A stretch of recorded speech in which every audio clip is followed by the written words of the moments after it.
আমগুৰিৰ পথৰ জৰাজীৰ্ণ ৰূপ নামতিদল পঞ্চায়তৰ মাজবাৰী পথৰ দুৰৱস্থা দৈনিক দুৰ্বিসহ যাতায়াত কৰিব লগা হৈছে ৰাইজে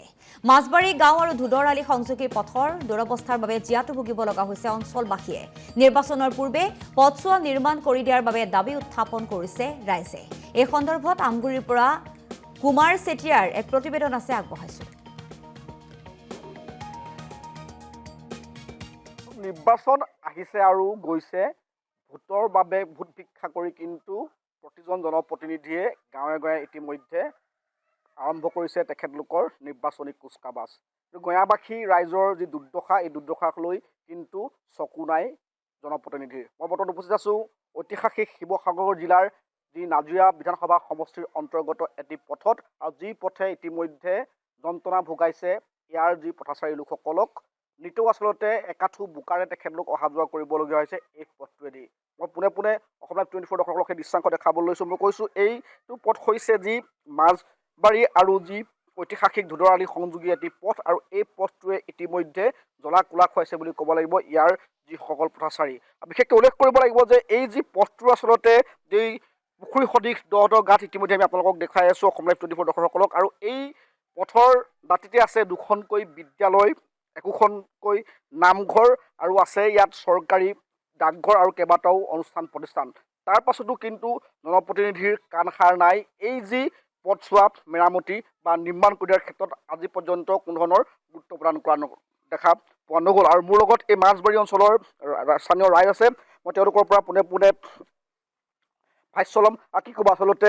স্বাধীনতাৰ প্ৰায় ৭৮ বছৰ ইতিমধ্যে সম্পূৰ্ণ হৈছে তাৰ পাছত দেখিবলৈ পোৱা গৈছে যে যিটো সময়ত চৰকাৰখনে আচলতে ৰাজ্য চৰকাৰে ঢাক ঢোল বুজাই আছে যে ৰাস্তা পদূলিসমূহ আচলতে নিৰ্মাণ কৰা হৈছে তাৰ পৰিপ্ৰেক্ষিতত দেখিবলৈ পোৱা গৈছে আজিও কিন্তু এই যি ধুদৰ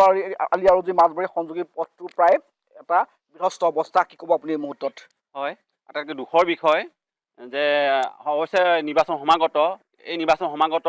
সময়তো আজি কুপতি অৰ্থাৎ আজি এইখন আমাৰ যি ১৭২ নং মাজবাৰী প্ৰাথমিক বিদ্যালয় তাৰ সন্মুখে যিটো ধুদুৱালি সংযোগী পথ মাজবাৰী আৰু ধুদুৱালি সংযোগী পথ ইয়াত কেইটামান গুৰুত্বপূৰ্ণ অনুষ্ঠান আছে চৰকাৰী বিশেষকৈ দুখনকৈ বিদ্যালয় আছে এখন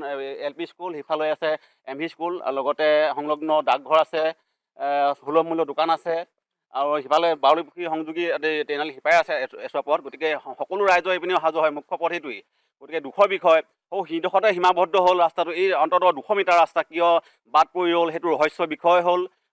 ইতিমধ্যে স্থানীয় আমাৰ ৰাইজে এই বিষয়ে কিছুমান সোধা হৈ গৈছিলে কিন্তু এতিয়াও সদুত্তৰ দিব নোৱাৰিলে তেওঁলোকে আৰু ইতিমধ্যে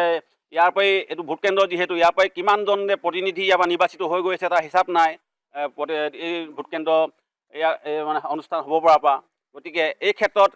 আমি তীব্ৰ ভাষাত গৰিহণা দিছোঁ স্থানীয় বিধায়কজনক বা প্ৰতিনিধিজনক তেওঁ আচলতে নিজৰ সমষ্টিত কিমানকেইখন গাঁও আছে কিমানকেইটা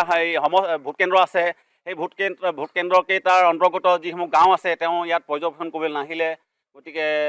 যদি আহিলেহেঁতেন নিশ্চয় এইবিলাক চকুত পৰিলেহেঁতেন যিহেতু এখন স্কুলৰ মুখত এটা ভোট কেন্দ্ৰৰ সন্মুখতে পুখুৰী সদৃশ গাঁত পথত এইটো দুখৰ বিষয় গতিকে তেওঁ যিহেতু কি আহ্বান জনাব চৰকাৰ আমি আপোনালোকৰ যোগেদি আহ্বান জনাইছোঁ যে অকল নিৰ্বাচনৰ আগত বা উন্নয়নমূলক কামৰ ফটাঢোল বজালেই নহ'ব উন্নয়নমূলক কাম হ'বও লাগিব হৈছে হয় মানিছোঁ কিছুমান আটাইতকৈ বহুত পথ ইতিমধ্যে নিৰ্মাণ হৈছিলেও কিন্তু এই ধৰক কি কাৰণে বাদ পৰি ৰ'ল আমি তাৰ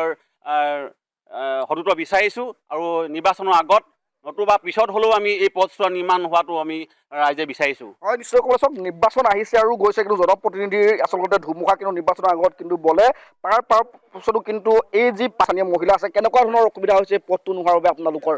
খুব অসুবিধা হৈছে ল'ৰা ছোৱালী স্কুললৈ আহে পৰি যায় ল'ৰা ছোৱালী আকৌ এইপিনে স্কুলৰ ছাৰহঁতৰো অসুবিধা হৈছে বোকা পানী লাগি যায় স্কুললৈ আহিলে মানে আৰু ঠাইতে এতিয়া দুখন স্কুল আছে নামঘৰ আছে ডাকঘৰ আছে এখন সুলভ মূল্যৰ দোকান আছে তথাপিতো এই ৰাস্তাটোৰ কাৰণে কোনো গুৰুত্ব দিয়া নাই মুঠতে এতিয়া ভোট বিচাৰি আহিছে ঘৰে ঘৰে অৰুণোদয় দিম বুলি স্বীকাৰ কৰিছেহি মই আপোনাক অৰুণোদয় দিম আপুনি ভোটটো দিব বুলি কৈ পেলাই এতিয়া ঘৰে ঘৰে মিটিং মাৰিছেহি ময়ূৰ বৰগোহাঁই কিন্তু আহিব পৰা নাই বায়েক ভিনীয়েকক পঠিয়াইছে বায়েক ভিনীয়েকে আহি মানুহৰ ঘৰত এই অৰুণোদয় দিবৰ কাৰণে কোনে ঘৰ নাই পোৱা কোনে কি নাই পোৱা সেইখিনি অনুসন্ধান লিখি লৈ গৈছে